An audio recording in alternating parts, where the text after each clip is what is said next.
Tõenäoliselt oled sa tänaseks leidnud enda materiaalse tasakaalupunkti ja leidnud ka endale nii-öelda teise poole. Sa oled suutnud ennast töötada sinna kohta, kus sa tunned ennast rahulolevana. Sinu olemuses on selline tasakaalukus, külluslikkus ning empaatiavõime, empaatiatunne ning sa oskad seda väljendada ka teistesse. Tõenäoliselt, kui sa hetkel veel ei tunne, siis suure tõenäosusega suht ruttu tuleb sulle see materiaalse maailma olemasolevate asjade, mis iganes füüsilise keskkonna mõttes selline tunne, kus sa tunned, et ma olen nüüd kodus, mul on põhimõtteliselt kõik olemas, ma tegelikult ei vaja rohkemat, kui mul on. Loomulikult on alati meeldiv, kui on rohkem, kuid kui sa oskad vaadata, tahad vaadata,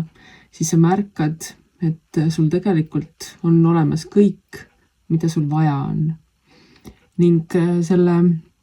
tasakaalukuse ning oma nii-öelda kas just tarkuse teekonna, aga sellise mingi osa teekonnast lõppu jõudes võid sa märgata, et sa oskad kasutada, sa oskad mingist asjadest luua midagi sellist, mida võib-olla teised nii kergesti ei suuda ning praegusel hetkel on aeg hakata seda iseenese tarkust jagama ka teistele, sest et see ei ole asi, mida tuleb kinni hoida, mida tuleb ainult endale hoida ning mida rohkem sa seda jagad, seda paremaks muutub ka sinu enda keskkond. Sa tunned ennast veel rohkem rahulolevana, sa näed, kuidas ümbritsev maailm, ümbritsev keskkond muutub vastavalt